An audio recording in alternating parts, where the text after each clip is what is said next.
Bonjour à tous, j'espère que vous allez bien. Aujourd'hui on se retrouve avec la review du chapitre 968 de One Piece. Un chapitre énorme pour ma part avec tellement de révélations que j'ai pas envie de perdre de temps. Et on débute d'ores et déjà par une page ultra poignante qui donne le ton avec Shanks qui fond en larmes dans les bras de Roger. Une scène qui est véritablement un clin d'œil à l'image du premier chapitre avec Luffy pleurant dans les bras de Shanks après l'avoir sauvé. On comprend avec cette simple case à quel point Shanks s'est véritablement sacrifié pour Baggy. Et finalement, la vraie question est, a-t-il réussi à atteindre Raftel aujourd'hui? Atteindra-t-il Luffy là-bas? En tout cas, il reste un des personnages les plus intrigants de One Piece. On passe à la suite avec, en deuxième case, un château rappelant celui du pays de Norland, et où la photo de Roger traverse les différentes mers pour annoncer l'ascension du roi des pirates, tout en débutant par ces mots « richesse, gloire et pouvoir », soit les mêmes termes qu'emploie le narrateur du tout premier épisode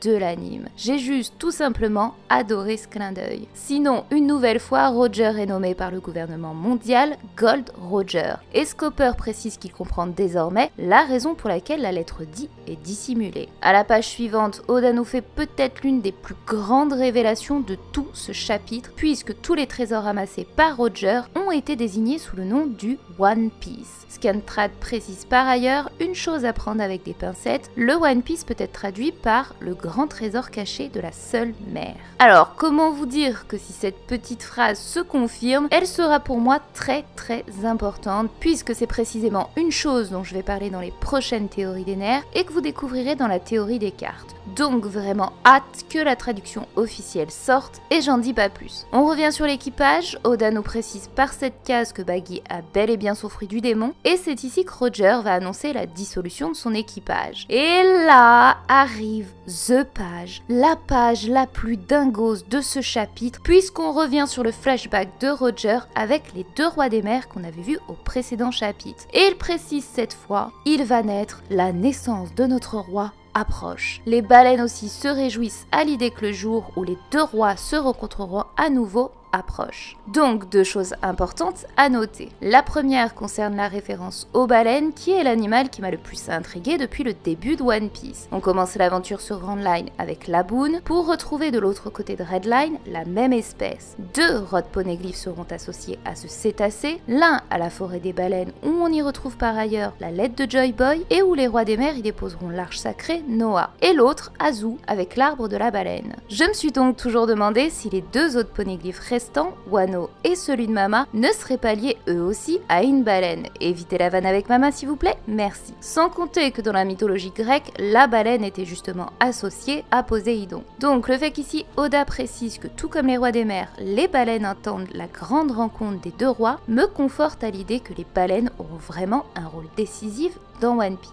La seconde chose concerne désormais la rencontre des deux rois dont l'un naîtra dans 10 ans et 15 avant qu'ils ne grandissent. Concernant le roi associé aux deux références d'âge, pour moi il s'agit ici clairement de Shirahoshi. On peut le comprendre grâce à la fin de l'arc des hommes poissons où les rois des mers parlent de Poséidon en tant que roi et non de reine. Et enfin, car cette scène s'est produite 2 ans avant la mort de Roger, soit 10 ans avant la naissance de Shirahoshi, tout comme l'a prophétisé Shirley. Puis c'est à l'âge de 15-16 ans environ que Shirahoshi a éveillé son pouvoir en invoquant les rois des mers pour stopper la chute du Noah. Poséidon était donc le premier roi dont faisaient référence les rois des mers. Concernant le second maintenant, 2 interprétations sont possibles. La première concerne ma théorie où je vous expliquais que Luffy serait la réincarnation de Joy Boy. Si vous ne l'avez pas vu, vous pouvez cliquer en haut à droite de l'écran. Ainsi, la rencontre de ces deux rois désignerait d'un côté Poséidon incarné par Shirahoshi et de l'autre le roi Joy Boy incarné par Luffy. Le terme à nouveau rappellerait alors la promesse de Joy Boy faite à l'ancienne Poséidon durant le siècle manquant et inscrite sur un poneglyphe. De plus, la rencontre entre Luffy et Shirahoshi s'est bel et bien produite et à nouveau nous avons eu une notion de promesse entre les deux protagonistes. La deuxième hypothèse cependant pourrait ne pas désigner Luffy Joy Boy mais plutôt une autre arme antique. Car en effet les rois des mers nomment Poséidon avec un titre de roi et non de reine, sachant qu'il y a 2 autres armes antiques, Pluton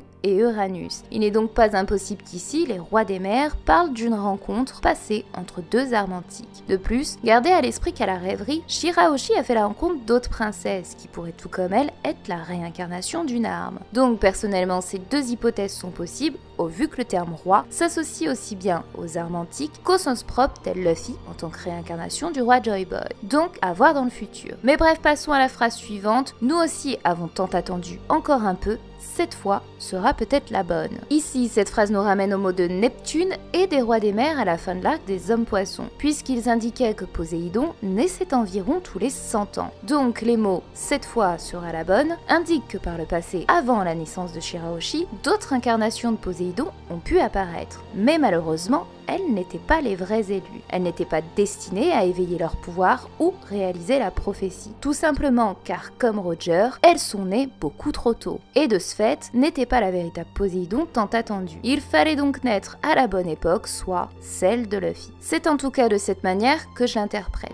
Enfin, Roger conclut ce flashback en disant que ces voix, sûrement les rois des mers, disaient peut-être la vérité, quelqu'un va naître et nous dépassera. Ça ramène cette fois à deux flashbacks, celui de Rayleigh où il dit que Luffy est celui que Roger attendait, et celui de Barbe Blanche avec Teach, lui précisant qu'il n'était justement pas celui qu'attendait Roger. Bon, je pense que là vous l'avez compris, je vais pas le répéter 100 fois, pour moi bien évidemment, il s'agit toujours de Luffy. On passe à la suite avec une conversation entre Rayleigh et Roger qui complète la scène d'ending du film Stampede, où un personnage parlait de son futur héritier pour trouver le One Piece. Et Oda nous confirme bel et bien avec cette case qu'il s'agissait de Roger parlant de ce fils Ace. De l'autre, ça m'a rappelé le fait que parmi ces petites têtes que vous voyez là, un gars a été capable de créer un log pose de Raftel. Je me demande du coup qui c'était. Mais bref, on retourne sur une scène qui vient compléter le flashback du chapitre 958, là où l'équipage festoyait et où Oden précisait vouloir rouvrir les portes de Wano. Alors ici, je sais pas trop si on peut vraiment raccorder les scènes au vu des vêtements différents de Baggy et Shanks, donc à étudier pour voir quand même si les scènes collent bien entre elles. On passe à l'ultime phrase qui confirme au mot près ce que je vous expliquais dans la review précédente, et pour ceux qui ont oublié, petit rappel.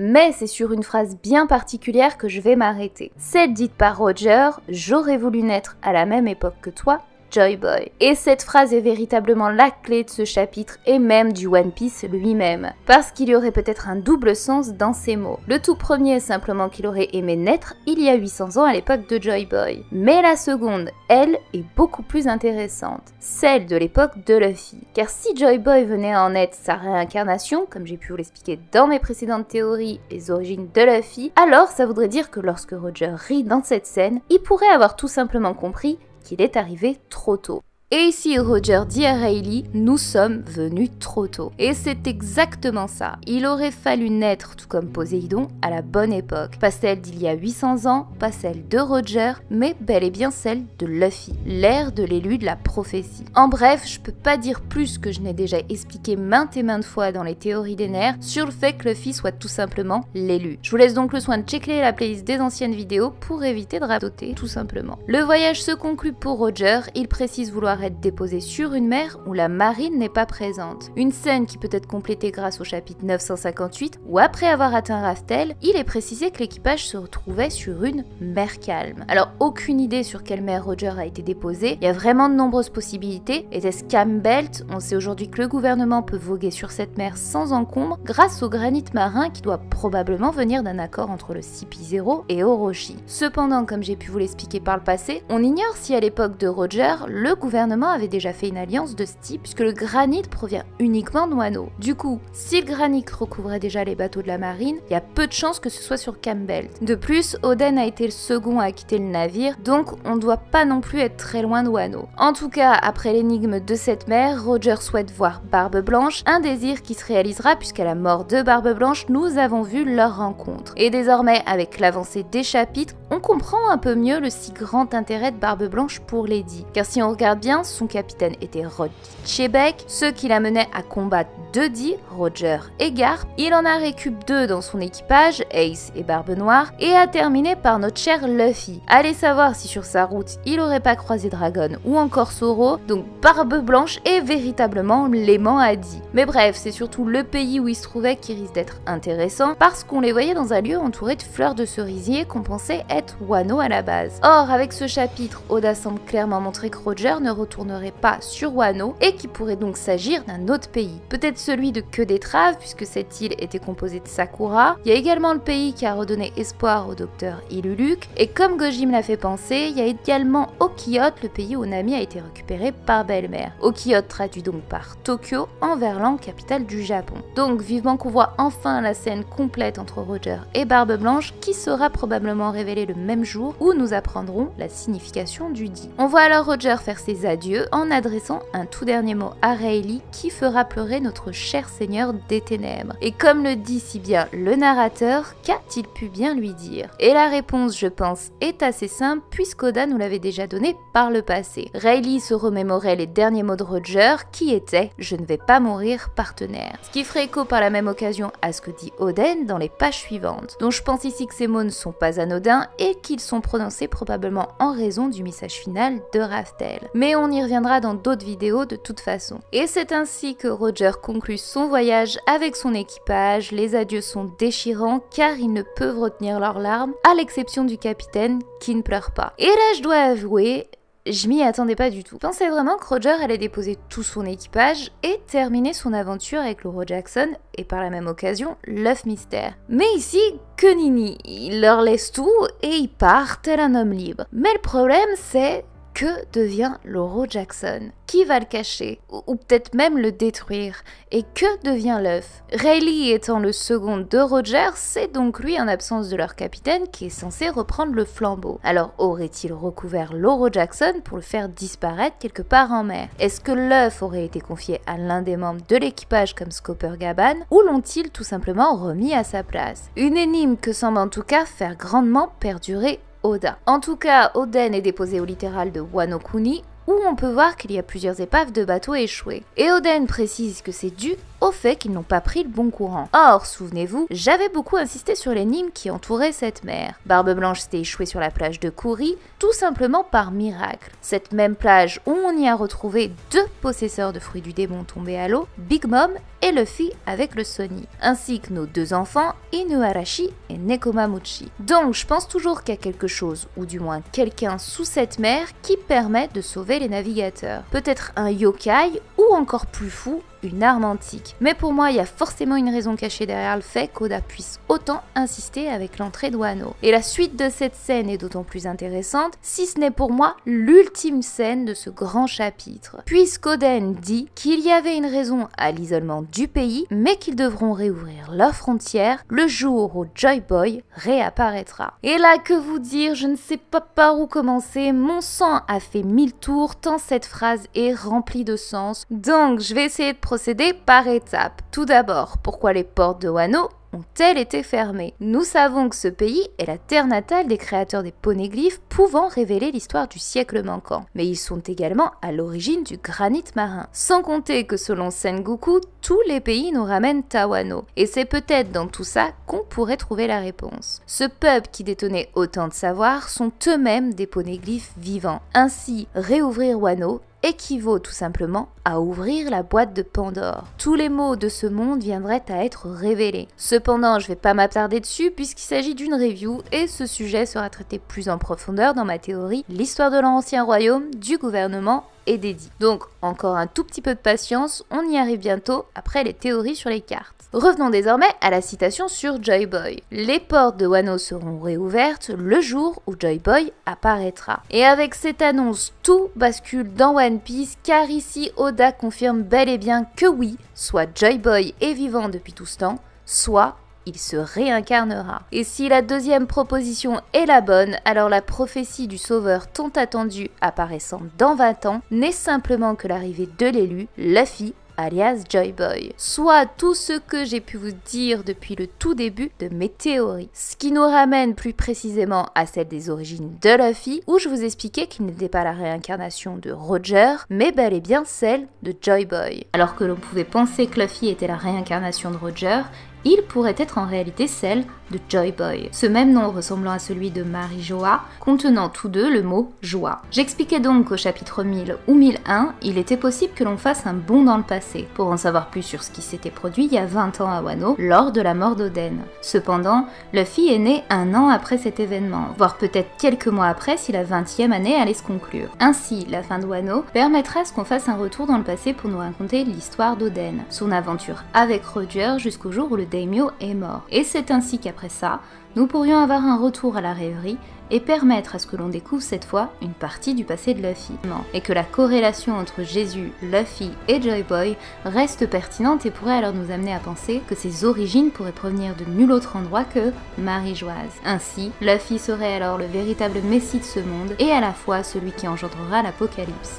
Comme j'explique dans cette vidéo, le flashback d'Oden allait permettre de faire une transition sur celui de Luffy, où nous aurions découvert qu'il n'était autre que Joy Boy, l'élu qui sauvera le monde et réalisera la prophétie. Cette hypothèse aujourd'hui se valide de plus en plus, cependant, je pensais que le flashback d'Oden et de Roger n'apparaîtrait seulement qu'à la fin de Wano. Le tout est de savoir si Oda conclura bel et bien le flashback d'Oden dans les prochains chapitres, ou l'arrêtera-t-il à un moment bien précis pour le conclure à la fin de Wano, au moment où Luffy vaincra Kaido et rouvrira les portes du pays du soleil levant. Ce qui permettra alors, à ce moment précis, de découvrir la prophétie que Roger et Oden ont lue lorsqu'ils ont atteint Raftel, et ainsi rebondir sur le passé de Luffy révélant ses origines et son lien avec Joy Boy. Je vois en tout cas personnellement bien une scène comme celle-ci, mais on verra bien. Après toutes ces émotions, on passe sur la partie Wano avec les retrouvailles d'Oden et sa petite famille. Cette scène était vraiment pleine d'amour, j'ai juste adoré, Momoyori était vraiment trop cutie. On notera les détails des vêtements rapiécés et une nouvelle fois, l'attention se porte sur Momonosuke. Oden ne révèle même pas que sa fille marche enfin, mais note la bonne éducation de Momonosuke. Ma foi, c'est déjà ça. C'est ici qu'apparaît non pas mon petit Yasui, mais mes très chers fourreaux rouges, avec Kinemon qui d'emblée tacle Oden d'ordure, le même terme qu'il lui avait donné à son premier retour à Wano. Et que vous dire sur eux, excepté que je les aime trop. Les gars sont toujours là, Kinemon a dû probablement s'occuper de Momonosuke tel un père de substitution, et c'est assez ironique de repenser à ça quand on sait que c'est en tant que père et fils qui se sont présentés la première fois au Mugiwara. En tout cas, ils en veulent vraiment à Oden et pourtant le respectent toujours autant. J'ai juste pas les mots pour eux, excepté respect les gars, je les aime tout simplement. Ils vont donc nous raconter ce qui s'est produit depuis l'arrivée de Toki au pays. Elle a clairement redoré l'image d'Oden, toute leur petite famille est respectée par le peuple, c'est bien, c'est beau, c'est boche. On apprend cependant que Denjiro et Ashura sont partis de leur côté. Concernant Ashura, on le savait déjà puisque son QG se situe au mont Atamayama, mais en ce qui concerne Denjiro, Oda nous donne une nouvelle fois un indice sur le fait que Denjiro vit de vol et de créances, qui me ramène à nouveau à notre personnage mystérieux, Ushimitsu. Le tout est de savoir pourquoi ces deux-là ont décidé de prendre leur envol plutôt que de rester fidèles à leur seigneur, à l'image des autres fourreaux. Au sujet de l'histoire du pays, les villageois sont exploités pour créer des armes, ce qui nous ramène ici à la pègre et au trafic d'armes de Kaido, donné en échange des smiles. Sauf qu'à cette époque,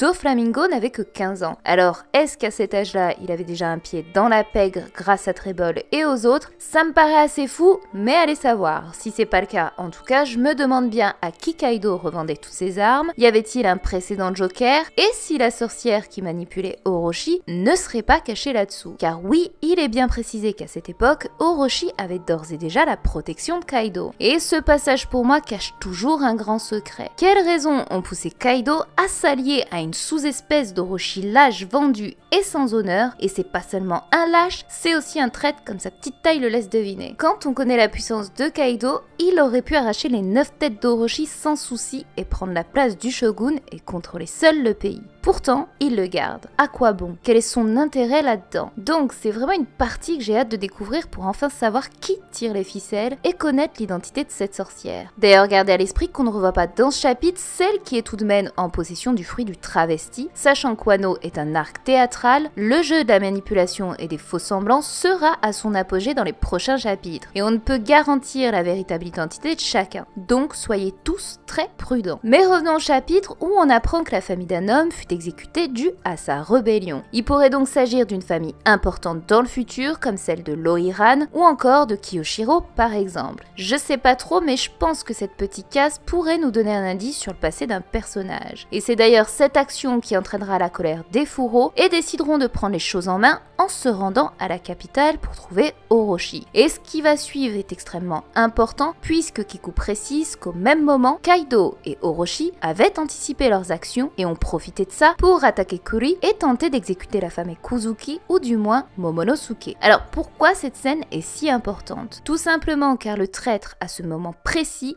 existait déjà. De la même manière qu'au château en feu, Kaido avait anticipé les mouvements des fourreaux. Et ça dépasse désormais clairement le terme de traître. C'est comme si Orochi et Kaido avaient un coup d'avance à chaque fois. Comme si le jeu était pipé, truqué. Comme s'ils pouvaient prédire les actions futures. Nous savons que Toki a le pouvoir de se déplacer dans le temps, mais ici, les choses sont bel et bien différentes. Soit parmi les fourreaux, il y a bien un traître, soit Orochi et Kaido détiennent une personne qui utilise un acquis du futur, ou du moins un pouvoir capable de prédire les actions de plusieurs heures, voire jours, années d'avance. Le tout est vraiment de savoir qui se cache derrière tout ça. En tout cas, heureusement pour les Kozuki, les boss du game, Inuarashi et Nekomamuchi, étaient là pour protéger la petite famille. Même si malgré leur combativité, Toki a reçu une flèche dans la jambe en protégeant Momonosuke. Cette référence à la flèche m'a rappelé deux actions dans One Piece. La première, celle de Zoro protégeant Tsuru, et l'autre qu'on retrouve dans le hors-série Kyoto X One Piece, avec le personnage de l'arc Prince de Yo qui utilisait un arc et des flèches comme arme. C'est peut-être HS, mais ça m'a rappelé ça. Du coup, à l'écoute de cette histoire, Oden rentre dans une rage folle et décide de se rendre au palais pour clairement démonter Orochi. Je dirais que c'est une scène assez prévisible, mais qui a rendu quand même Oden, comme je l'imaginais, ultra badass. Avec de l'autre Orochi, la petite flippette, en mode PLS cosmique, car il sait qu'il va se faire démonter la gueule. On notera par ailleurs le petit tirage de cheveux de la pauvre geisha, et cette case m'a vraiment fait sourire puisqu'elle m'a rappelé le dessin que j'avais fait pour ma théorie sur la scène finale opposant les fourreaux à Orochi. J'ai trouvé du coup ces petites similitudes assez drôles finalement. Et c'est ici que se conclut le chapitre. Alors qui arrêtera Oden? J'aimerais beaucoup Yasui pour le coup car on l'a pas encore vu dans ce chapitre, ou peut-être le père de Kiyoshiro par exemple, ça expliquerait comment il s'est mis à son service plus tard. Kaido ce serait peut-être un peu rapide car faut garder à l'esprit qu'Oden reste en vie pendant 5 ans après son retour, donc il y a encore du temps avant qu'il combatte Kaido et meure. Mais ici vraiment beaucoup de possibilités pour arrêter le combat et calmer la fureur d'Oden. En tout cas, hâte de voir le prochain chapitre car Oda met véritablement la barre très haute ces derniers temps. C'est donc la fin de cette vidéo, j'espère qu'elle vous aura plu. On se retrouve pour la suite de la théorie des cartes et en attendant, je vous souhaite à tous une bonne semaine et prenez bien soin de vous.